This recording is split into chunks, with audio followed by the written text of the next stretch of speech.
নমস্কার, কেমন আছেন সবাই? মৌস ডায়েরি নতুন ব্লগে সবাইকে স্বাগত জানাই।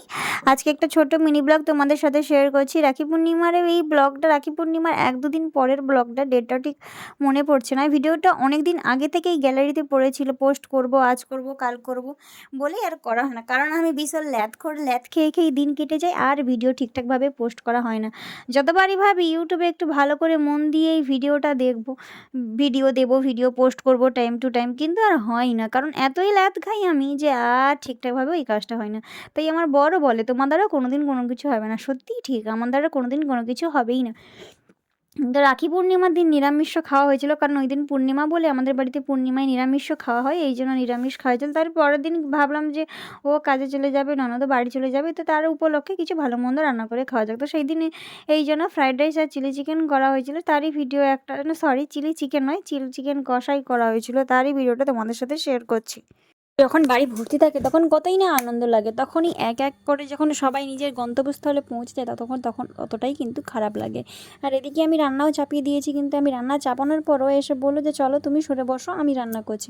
তো আমি তো আনন্দে নাচতে নাচতেই সরে চলে গেলাম, কারণ রান্না না করতে হলে ভালোই লাগে। তারপর ইনি যদি রান্না করেন তাহলে তো রান্নার টেস্টও ভালো হয়ে যায়। কিন্তু আজকে আমার শরীরটা ভালো ছিল না, এই জন্য। এদিকে আমি ভিডিও বানাচ্ছিলাম বলে ও লাঠি দিয়ে বারবার বললো যে না ভিডিও করবে না, ভিডিও করবে না। তো চলো, এদিকে ওইদিকে ভাতটাও বসে গেছে, এদিকে চিকেন কষাও রেডি, আর এদিকে আমার ননদ রানী দেখো মিক্স করার জন্য বসেও পড়েছে। আর জানি না দু ভাই বোন মিলে তখন কি গল্প করছিল, এত হাসাহাসি করছিল দুজন মিলে, কারণ আমি বারবার ভিডিও বানাচ্ছিলাম বলে। এদিকে দিদাও বাড়িতে এসেছিলো, দিদা বলতে আমার শাশুড়ি মার বৌদি এসেছিলো।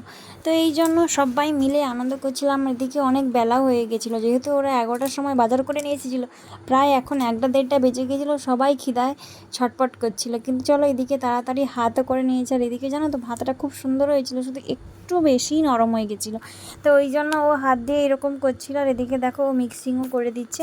আমার ননদই বেশি সব কিছু করে, ও আমাদের বাড়িতে যখন আসে ওই বেশি রান্নাবান্না একটু করে, ওর হাতের রান্না সবাই খেতে ভালোবাসে। আর আমি বলছি বলে বলি না, ও সত্যি খুবই টেস্টি টেস্টি খাবার বানায়, যেটা আমাদেরও খুব পছন্দ। এই জন্য ওই বাড়িতে এলে ওই বেশি রান্না করে, যেখানে আমার করে খাওয়ানোর কথা সেই জায়গায় ওই আমাদেরকে করে খাওয়ায়। তো এই ব্লগটা তোমাদের কেমন লাগলো অবশ্যই কমেন্ট করে জানিও। যারা চ্যানেলে নতুন তারা প্লিজ আমার চ্যানেলটা সাবস্ক্রাইব করে আমাদের পাশে থেকো। আর যারা পুরনো রয়েছে তাদেরকে নতুন করে কিছু বলার নেই, আপনাদের জন্য আমরা এগিয়ে যেতে পারছি। আশা করি সবাই এইভাবে পাশে থাকবেন।